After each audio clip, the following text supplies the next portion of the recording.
Hi everybody, in this video we're going to learn how to solve quadratic systems algebraically. We're going to actually learn it two different ways, one with completing the square and one with quadratic formula. So the first one I'm going to actually do with the quadratic formula, okay? So whenever we're solving a system, we learned before that when we're graphing it, we're looking for when they're equal to each other, okay? So I want to know when is y equals 25 minus x squared. I want to know when it's going to be equal to y equals x squared minus 25. So the way I set this up is I actually set them equal to each other. So y basically equals y. That's the way that I'm setting up.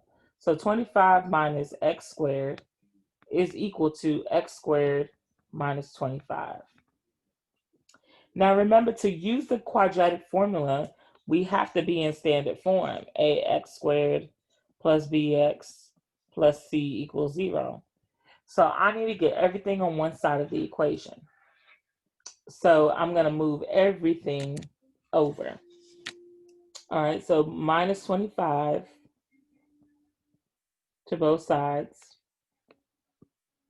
That gives me negative x squared equals x squared minus 50.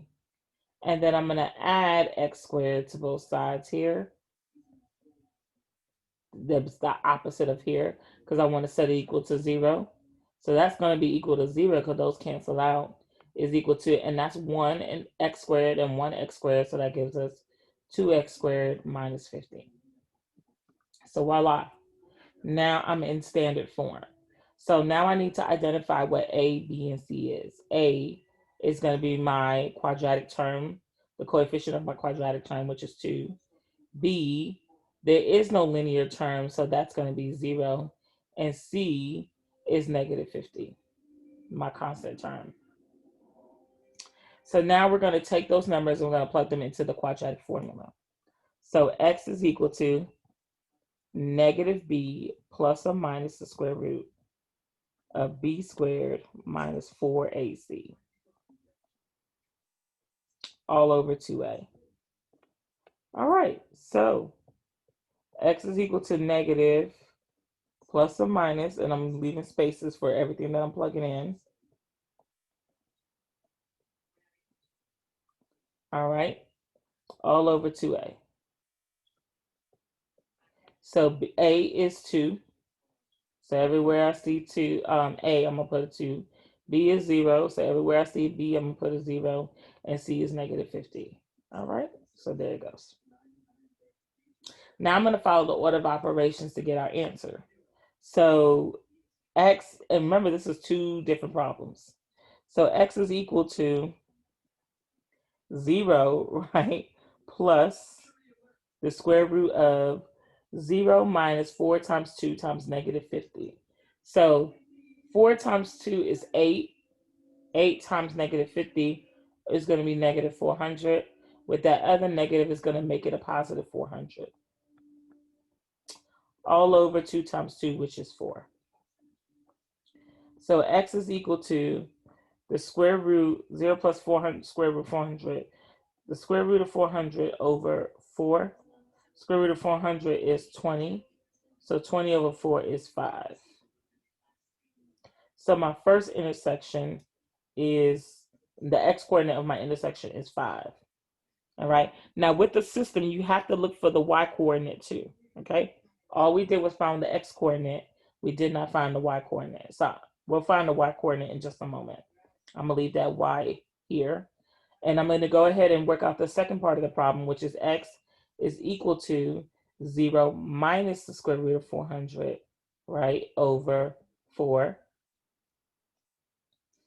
So that gives me x is equal to negative 20 over 4, which is equal to negative 5. Now let's go look for the y's.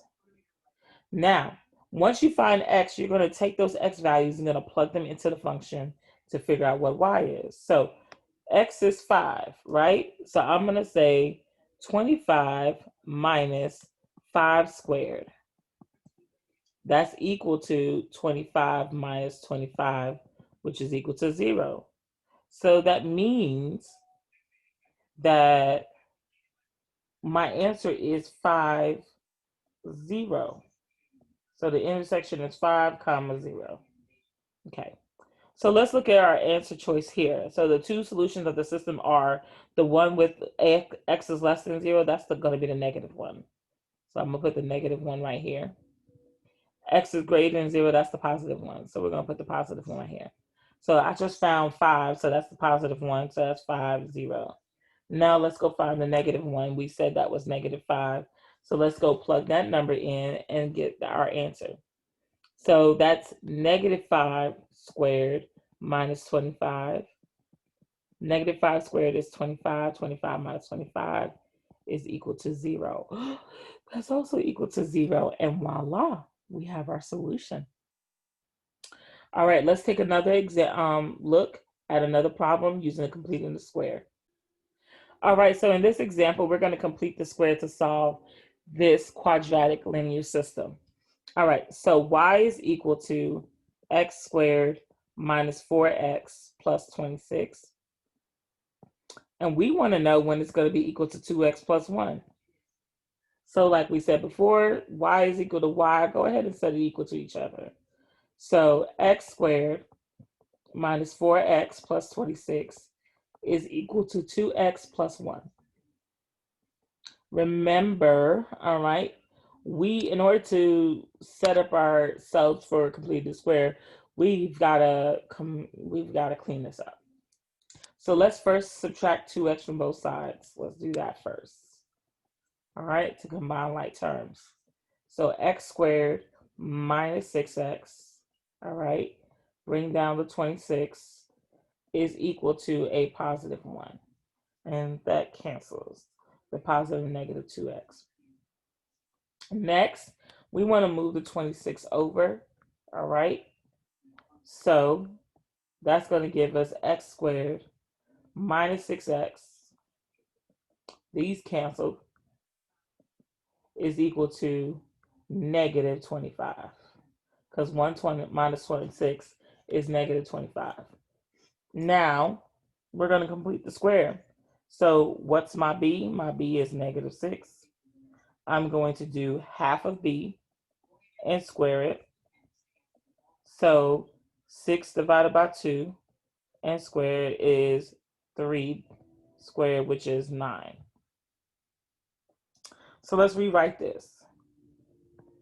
X squared minus 6x plus blank is equal to negative 25 plus blank. And what we're adding in the blank is 9 and 9. Remember, this factors into x. We're going to follow this sign right here, so minus, and this is what it's simplified to. So 3 squared is what gives me x squared minus 6x plus 9 is equal to negative 25 plus 9, which is negative 16. Okay, so now we are going to take the square roots of both sides. So square root of this side, square root of this side. The reason why we're doing that is because we want these radicals to cancel. And we ended up with x minus 3 is equal to the square root of negative 16. Which is plus or minus 4i. So we're going to have to stop right here. This answer is imaginary. We're heading towards an imaginary answer. If you go back and look at our equation, our directions, it says solve the following nonlinear system of equation over the real numbers. So we were looking for a real solution. Because this is not going to work out here, we are going to have to say D and E does not exist. The intersection does not exist, which means they never intersect. These two functions never intersect. And so we can actually graph it on Desmos to check to see if that actually works. So let's go do that. So here I went ahead and put the functions into decimals, y equals x squared minus 4x plus 26, and y equals 2x plus 1. I only see the linear function, so that means I need to zoom in so I can see the other, zoom out rather, so I can see the other. And look, it doesn't intersect. Therefore, there is no solution to this function. You have to type in DNE in every single square because these are not intersecting at all. At all. Did all that work just to get a no intersection? Woo, woo, woo. All right, so no solution. Now you got to ask yourself, how could you have avoided doing all this work? Is there a way to check to see if there's going to be a solution, a real solution, an intersection, before you actually do all this work? I'm interested in the answer, so let me know what you find out. All right, thank you.